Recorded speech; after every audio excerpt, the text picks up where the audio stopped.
Bonsoir à tous et bienvenue sur Monaco Info. Je suis ravi de vous retrouver pour cette nouvelle édition. Voici le sommaire. Le ministre d'État, Pierre Dartout, a pris ses fonctions le 1er septembre 2020, il y a presque 6 mois, en pleine crise sanitaire. Vous allez pouvoir écouter dans une poignée de secondes son entretien sur le bilan de son premier semestre en principauté, avec de nombreux dossiers sur sa feuille de route, dont évidemment le virus qui touche la planète entière. Elle est arrivée la semaine dernière, elle n'est pas passée inaperçue dans le port Hercule avec ses formes futuristes. La nouvelle navette qui reliera Monaco au nouveau port monégasque situé à Vintimille. Ça sera pour nous l'occasion dans ce journal de vous faire découvrir cette navette et l'évolution des travaux. Et enfin, nous vous présenterons le prochain tournoi de qualification olympique de rugby à 7. Il se déroulera les 19 et 20 juin. L'événement a été présenté aujourd'hui au Yacht Club en présence du couple princier et de grands noms du monde de l'Ovalie. Mais avant cela, je vous l'ai dit, nous vous retrouvons Patricia Navarro pour un entretien en longueur avec le ministre d'État. Pierre Dartout, bonsoir. Bonsoir. Merci d'avoir répondu à notre invitation à l'aube de cette nouvelle année. Et alors que cela fera bientôt 6 mois que vous êtes entré en fonction, des premiers mois sur fond de crise sanitaire internationale qui perdure, que retiendrez-vous de cette entrée en matière ? Ah bien, c'est une entrée en matière qui est à la fois passionnante et difficile, et ça je m'y attendais. Elle est particulièrement difficile, je le reconnais, puisque la crise sanitaire nous frappe à nouveau dans des conditions qui sont assez fortes, importantes. Et c'est vrai que c'est la chose qui aujourd'hui nous importe le plus, c'est la chose à laquelle nous pensons le plus. Quelle est la philosophie qui a guidé l'action du gouvernement et qui la guide encore aujourd'hui dans la gestion de ce dossier de la crise Covid-19 ? Alors bien, cette philosophie, c'est celle qu'a exprimée à plusieurs reprises le souverain, c'est-à-dire qu'il faut trouver un équilibre entre la nécessaire protection sanitaire de la population et puis aussi la préservation des activités économiques. Parce qu'on sent bien que laisser tomber l'économie, laisser les entreprises s'affaiblir, laisser les personnes sans emploi comporte des risques extrêmement importants. Et donc, il faut toujours tenir cet équilibre. Nous en sommes aujourd'hui arrivés à une situation où c'est vrai, comme je l'ai déjà indiqué, il faut peut-être un peu plus insister sur la protection sanitaire parce que nous sommes dans une situation qui est difficile, voire grave. Est-ce que le spectre du confinement que certains redoutent fait partie des scénarios de travail ? Le confinement, c'est l'étape ultime. Nous n'en sommes pas là. Ce n'est pas ce que souhaite le souverain. Ce n'est pas ce que souhaite la population. Pour l'instant, il n'en est pas question, mais il en sera question si ce que nous mettons en œuvre ne réussit pas. C'est-à-dire qu'il faut bien que tout le monde soit conscient de la responsabilité que chacun d'entre nous porte. C'est-à-dire il faut que nous nous protégions, mais il faut aussi que nous protégions les autres. Et il faut que nous ayons dans notre vie quotidienne des comportements responsables. Parmi ces comportements, il y a l'issue dont tout le monde parle, la possible issue de crise, c'est la vaccination. Je sais que vous vous êtes fait vacciner devant les caméras contre la grippe, puis contre la Covid-19. Il est aujourd'hui indispensable d'inciter la population à se faire vacciner et d'être rassurant à ce sujet ? Oui, sans aucune nuance. Et d'ailleurs, je crois que le message est bien compris, puisque à l'heure actuelle, il y a presque 64 à 65% de la population monégasque résidente de plus de 75 ans qui a été vaccinée, et que le taux de 50% est quasiment atteint pour les personnes qui sont entre 65 et 75 ans. Donc le message passe bien. Il y a eu, c'est vrai, comme ailleurs, comme dans d'autres pays, notamment comme en France, il y a eu des inquiétudes, mais je crois qu'aujourd'hui, elles sont dissipées, parce que tout le monde a bien conscience que le vaccin, c'est la meilleure solution. Et dans l'opinion publique, l'inquiétude, les courbes se sont inversées, c'est-à-dire que la population qui était réfractaire, aujourd'hui redoute une pénurie de vaccins. Est-ce que vous pouvez être là aussi rassurant ?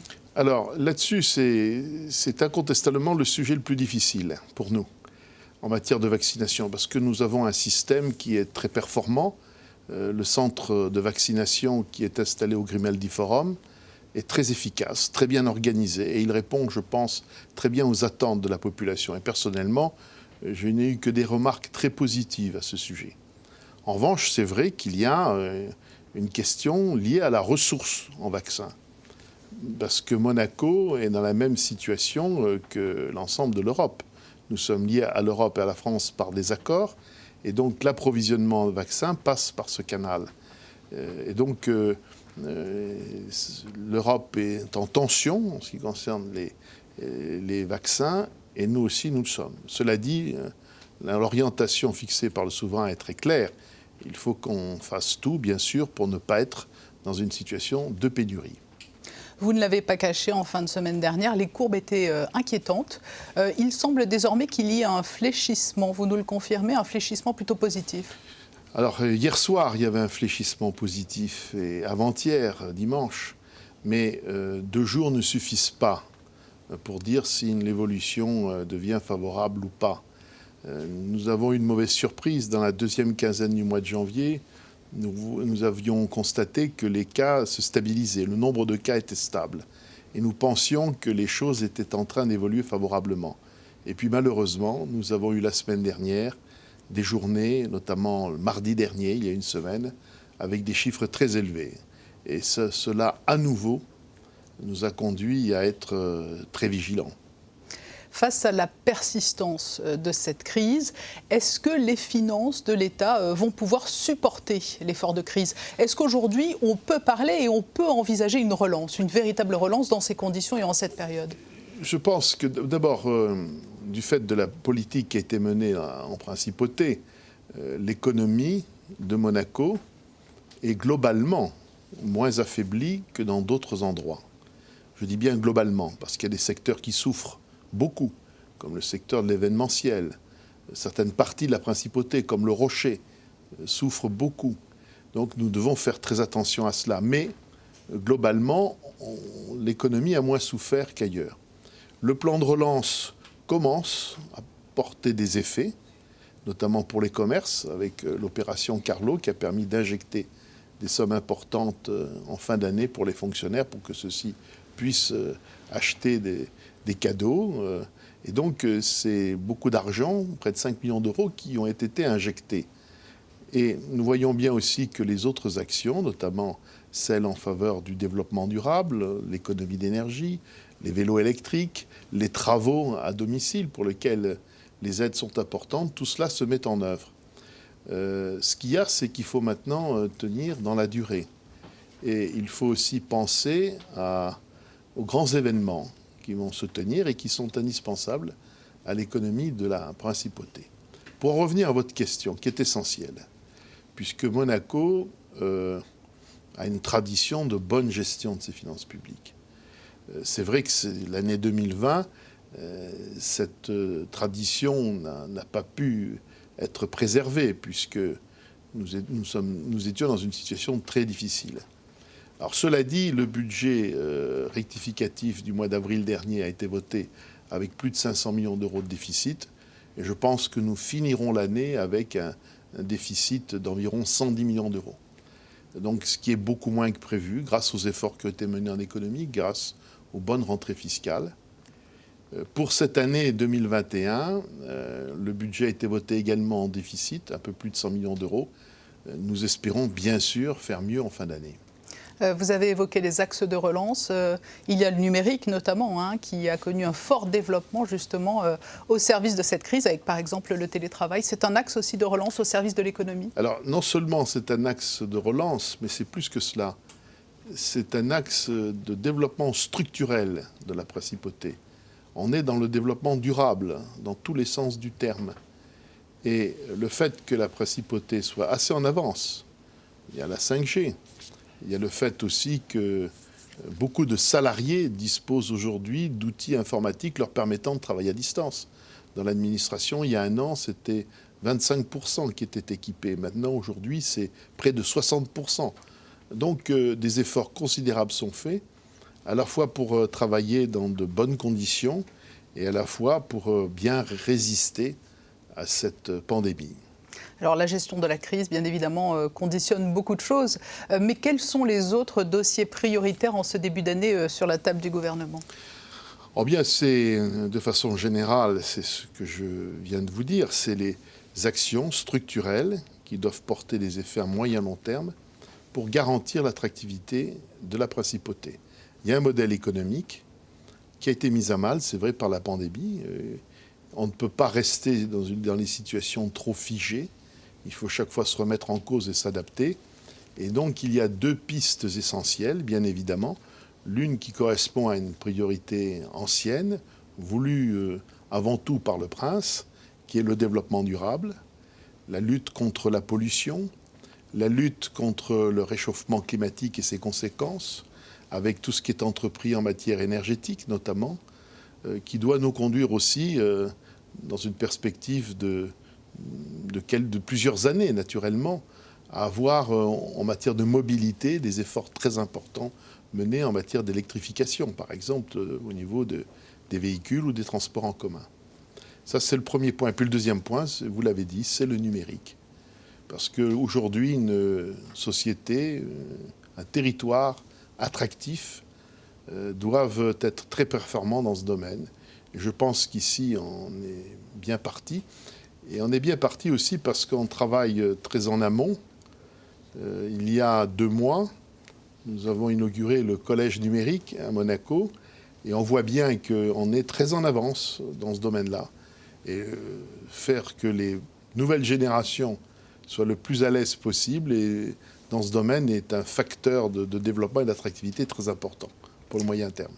Pierre Dartout, vous le savez également, il y a un dossier prioritaire majeur aux yeux des Monégasques, c'est le logement. Alors il y a aujourd'hui de très nombreux chantiers engagés dans plusieurs quartiers de Monaco. Là aussi, il y a comme pour la crise, un savant équilibre à ménager entre l'intérêt, la qualité de vie de la population monégasque et le nécessaire développement économique du pays. J'avoue que c'est un des sujets que j'ai découvert à mon arrivée.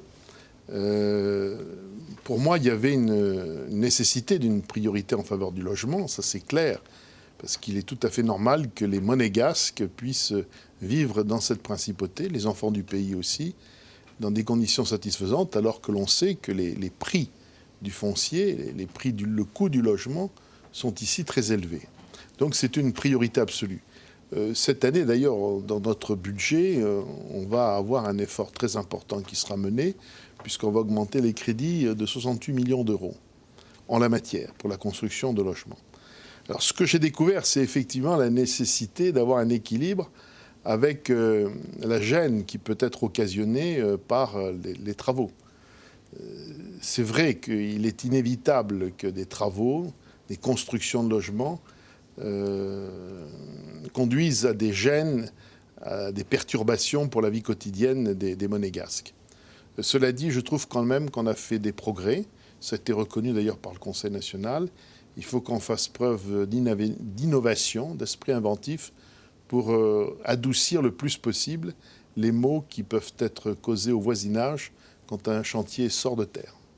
À titre plus personnel, Pierre Dartout, qu'avez-vous appris de Monaco en 6 mois? Alors je sais que vous êtes un homme de terrain lors de vos sorties professionnelles, mais également le week-end. Il n'est pas rare de vous croiser au marché de la Condamine ou même parfois même sur le bateau-bus. Qu'avez-vous appris de Monaco? Alors le bateau-bus, c'est un plaisir que je prends chaque week-end, ou le samedi ou le dimanche. J'aime traverser le port pour voir les bateaux. Et ça, c'est un plaisir que je me fais avant de me rendre plutôt du côté de Monte-Carlo pour faire d'autres courses, sans citer de marque, mais enfin en général pour acheter des livres. Alors c'est vrai que je pense que c'est ce que j'ai appris dans mon métier préfectoral. On ne travaille bien dans un territoire que si on y vit bien.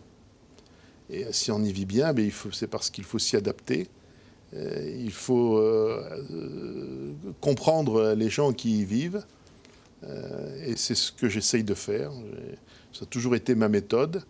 Et je dois dire que nous prenons, parce que là je parle en mon nom, mais aussi au nom de toute ma famille, mon épouse, mes enfants, nous prenons beaucoup de plaisir à vivre ici. Quel accueil vous a été réservé?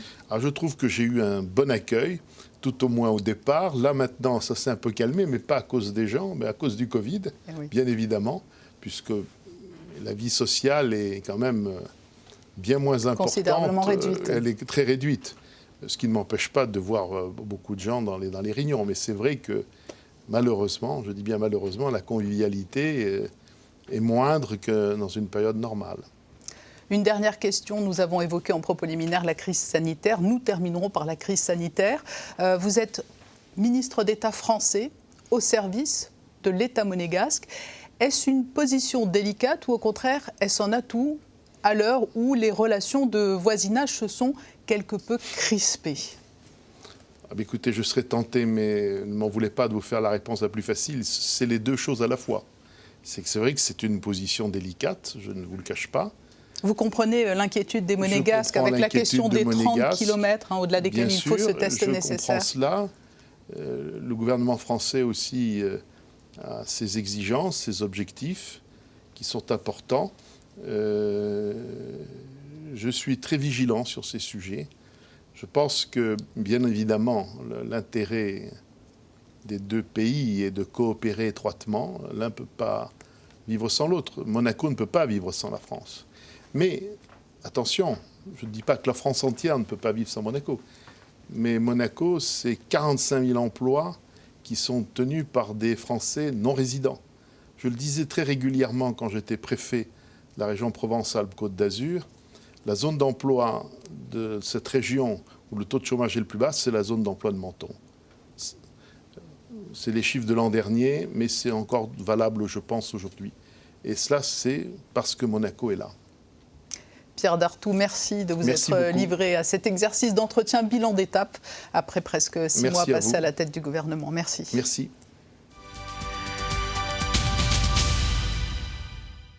Merci Patricia pour cet entretien que vous pourrez retrouver sur nos réseaux sociaux.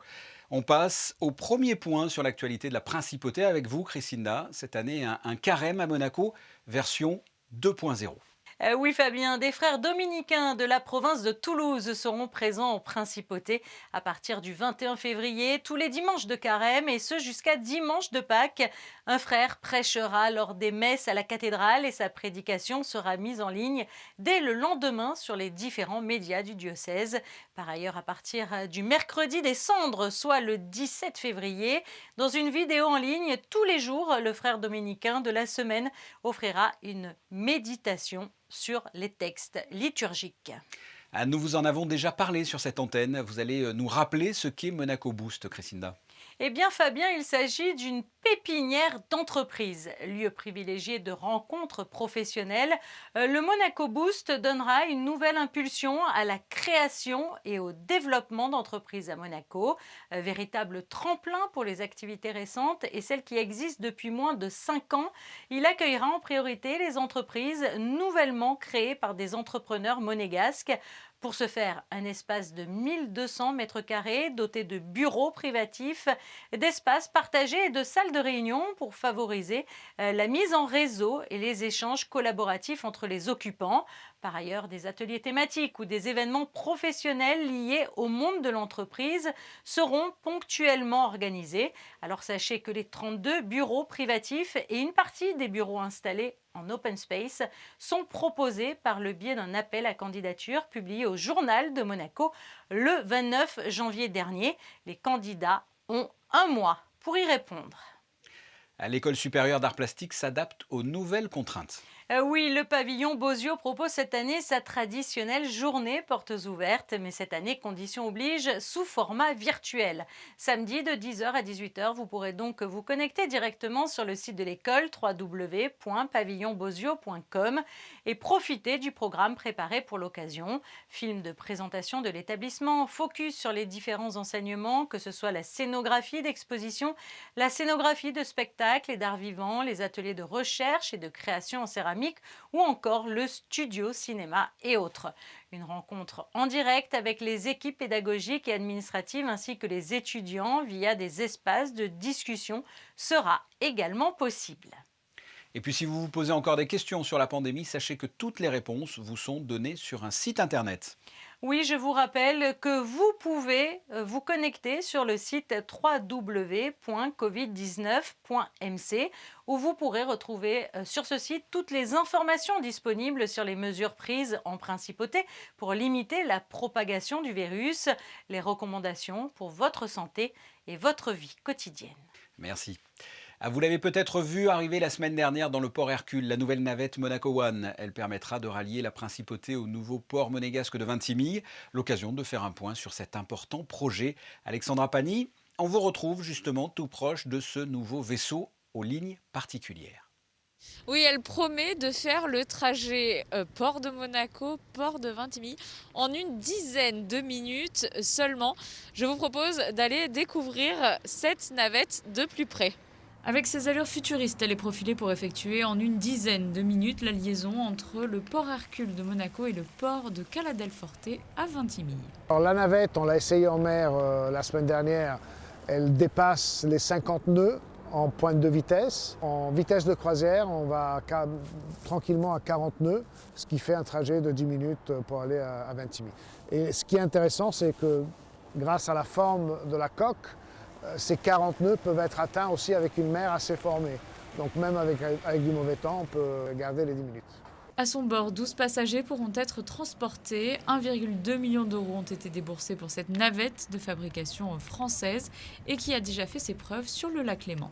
On s'était toujours penché sur comment pouvoir joindre les ports de Monaco avec le port de Vintimille de la façon la plus rapidement possible. Donc on a fait pas mal de recherches. On savait qu'il y a bien sûr la possibilité de aller par la route. On sait que ça prend 20-25 minutes pour arriver au port de Vintimille, mais on voulait avoir aussi un moyen un peu plus rapide et qui ne soit pas tributaire du trafic, bouchons, etc. Donc après plusieurs mois de recherche, nous avons trouvé un chantier qui construit ce genre de navette qui, à l'origine, ont été construites pour relier la terre ferme avec les plateformes pétrolières. Donc pour faire beaucoup de milles, avec une très grande vitesse et avec une consommation limitée de carburant. Il est important de rappeler que la navette sera en fonction uniquement pour les clients des ports et non commercialisée pour le grand public. Si la situation sanitaire le permet, elle sera inaugurée le 8 mars pour pouvoir effectuer ses premières rotations dès le printemps. L'achat du port de Cala del Forte à Vintimille répond à un souhait de désengorgement des deux ports monégasques. Chaque année, les demandes d'amarrage affluent. Il était important de trouver une solution. Elle a été trouvée à une quinzaine de kilomètres du rocher. Le concept, il est simple. Make it easy for our customers to do business with us. Favoriser l'attractivité de la principauté en proposant un troisième port monégasque, si j'ose dire, hors les murs. L'idée sera de bénéficier, je dirais, d'un apport à la fois qualitatif et quantitatif en termes de places, puisque nous aurons au total, je crois, 170 places nouvelles qui seront proposées, mais également plusieurs dizaines pour des unités de plus de 35 mètres. Et c'était surtout pour ces grandes unités que nous rencontrions avec les ports de Monaco, le port Hercule et le port de Fontvieille, les plus grosses difficultés de développement.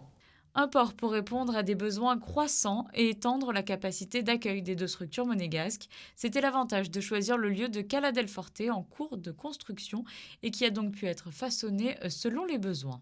Et cette opportunité du port de Vintimille était vraiment parfaite puisque c'était un port qui était en début de concession. La concession est une longue concession pour 80 ans, donc très rare.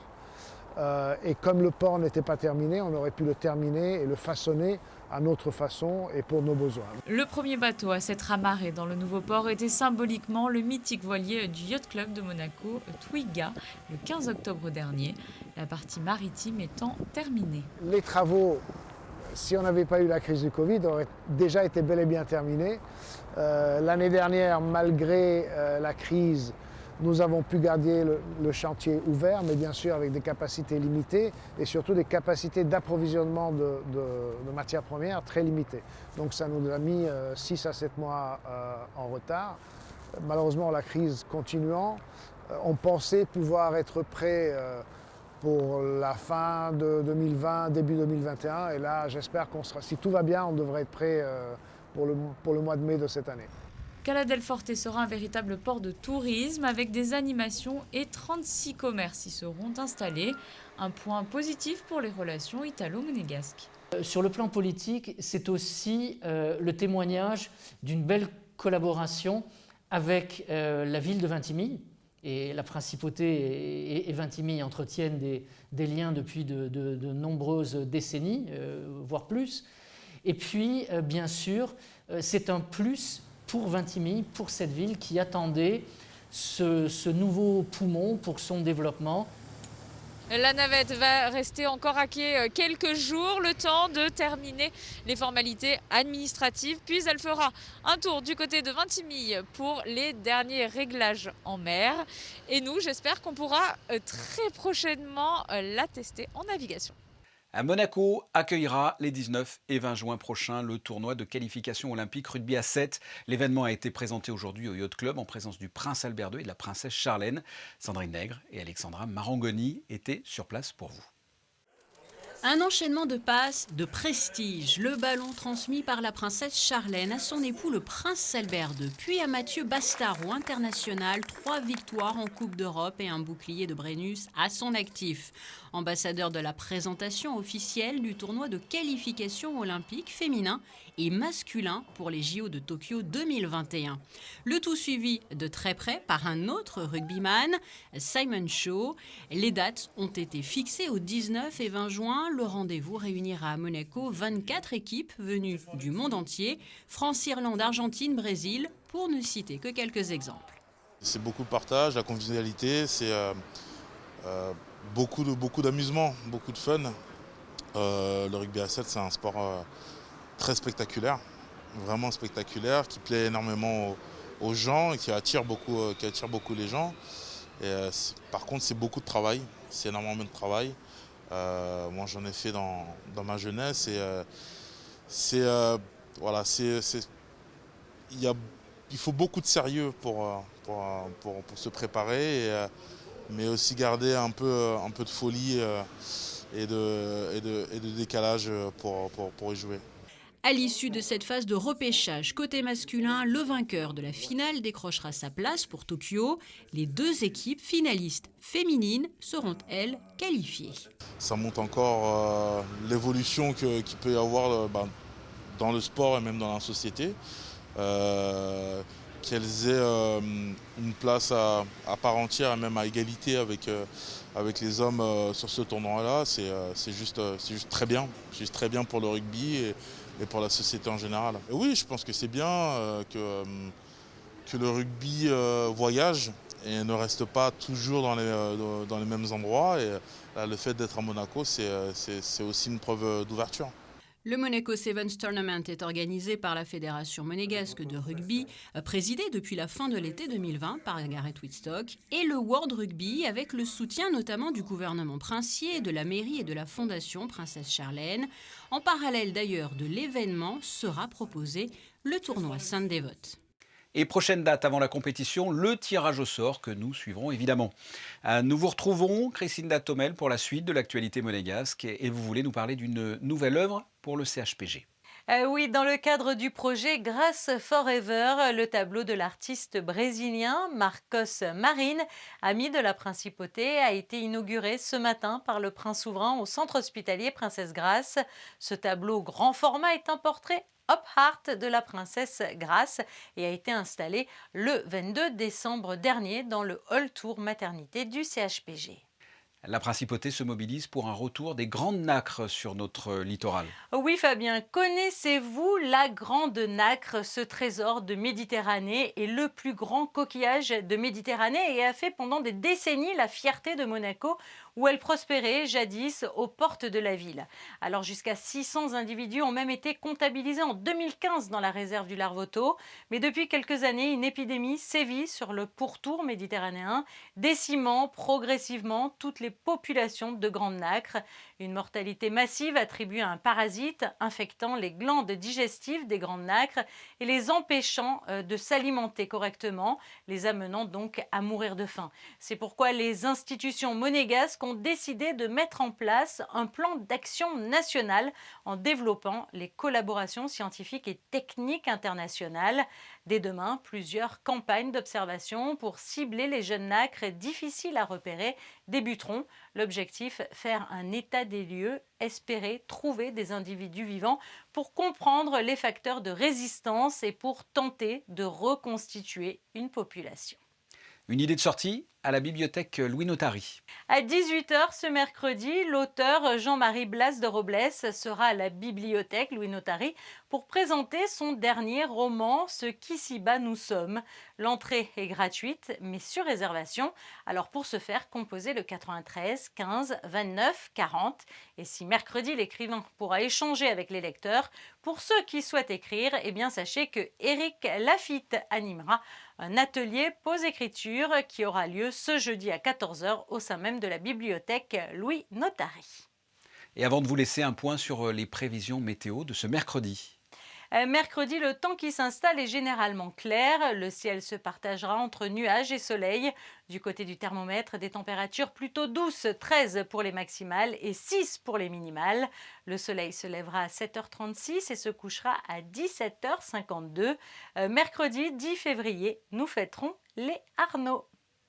Merci Christinda. On se quitte avec les photos du jour. On se retrouve demain, même heure. Ce journal est terminé. Merci de votre fidélité. À très bientôt. Au revoir.